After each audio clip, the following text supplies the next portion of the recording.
gentlemen, please welcome from the BBC, Formula One presenter, Lee Mackenzie.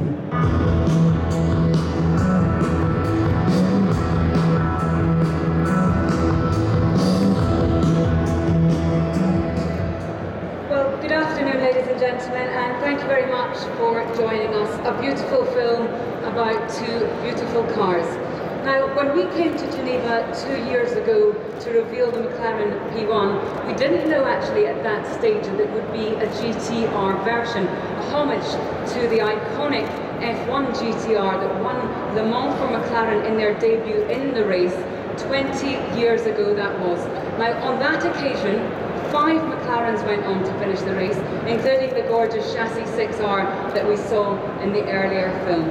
Now, please give a warm welcome onto the stage of a man who can tell us all about the McLaren P1 GTR project and, in fact, all things McLaren Automotive. It's the CEO of McLaren Automotive, Mike Fluitt.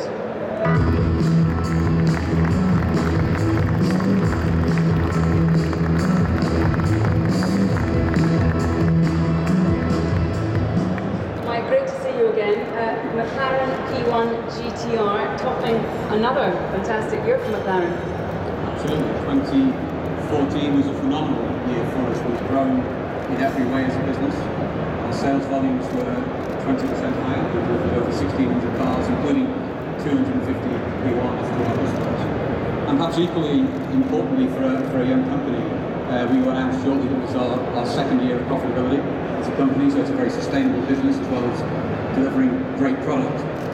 And we've continued to invest really heavily in our new cars, in our product lines. And we've defined our product offering in 3 segments. We have our Sports Series cars, our Super Series cars, and our Ultimate Series cars. And today at Geneva, we are showing for the first time 2 out of those three cars to the world. Just looking around, it seems McLaren's focus is very much on sports cars and supercars. Absolutely, we're a sports car company. It's all about the driving experience, whether it be on road and on track. And we use the technology that we've inherited from motorsport, and we continue to push to produce the greatest drivers' cars in the world. So no SUV? We won't be building SUVs. We're a sports car company. Okay, let's take a walk over to the P1 GTR. Is it true that this car wasn't even actually planned to begin with? Yeah, absolutely. When we were here a year ago showing the production version of P1, we didn't plan to do what is a purely track-focused car. P1 sold out very, very quickly indeed, and we had a lot of demand from our customers really saying, if we unshackled the car from the constraints of road car homologation, what could we do? We produced a concept that we showed at Pebble Beach last summer. Phenomenal response from our customers, so we've made this available only to P1 customers and for those who want to enjoy the track experience. And we've developed it through, this is now the customer spec of this car. How different is this to the production car? It's very different in a lot of ways, because as I say, you're not constrained by homologation, so the aerodynamics are far more advanced. You can see the quite dramatic fixed wing on the back of the car. The powertrain is now up to 1,000 PS. The whole driver focus and chassis development of the car, you can see it runs on slick tyres, is all about optimising that track experience. But this is actually more than just a car, isn't it? It's almost like an access into the world's most exclusive drivers club. It is. It's intended to give the owners an experience that's as close perhaps to a Formula One driver as you could get. So they have their own coaches, they go through the human performance program that the F1 drivers go through. They spend time on our simulators, they design their own livery, they have their own garaging, and we run exclusive events for them to drive the car on the track. So it is a really quite unique experience. I think you mentioned just before that it's only for current P1 customers, so I'm out. I think probably a few of you are out as well, sadly. Just tell us a bit about that.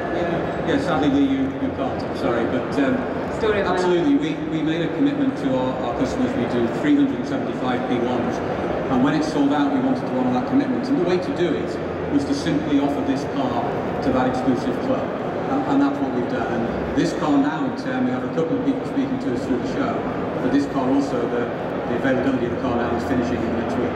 So if the P1 owners weren't lucky enough to begin with, they're even more fortunate now, I think. You mentioned another reveal that we've got. Let's take a walk over here, because McLaren 2 reveals here at Geneva. Absolutely. This is the 675 LT. LT for Longtail. Longtail's a name from the history of McLaren. We have the F1 GTR Longtail there, and what Longtail signifies is really taking to extreme all the characteristics of a McLaren supercar. So this has optimised aerodynamics, optimised powertrain, very different chassis settings. It's a car that's completely focused on driver experience. More track focused, but still a great product. Okay, I think what's left is we need to see the car. We present to you the 675 LT.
Please welcome onto the stage a man who's been deeply involved in the development of so many of the recent McLarens and some of the older ones too. Please welcome Chief Test Driver Chris Goodwin.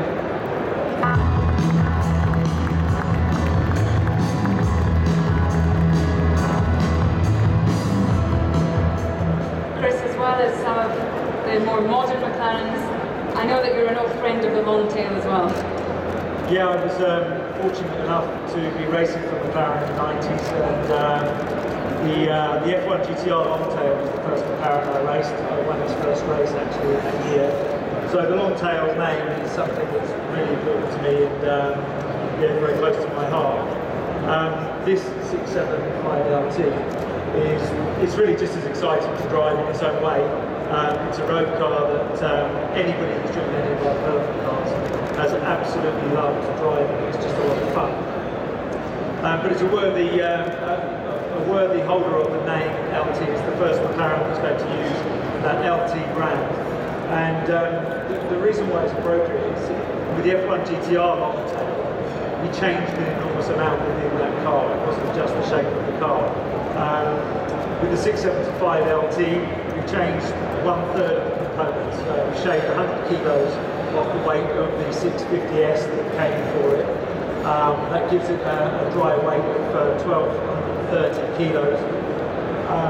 We changed 50% of the engine components, so it's not just the software remap. 50% of the engine components gives us the 675 PS. It's a power to weight ratio of 549 PS per tonne. Well, what does that mean? I'll tell you.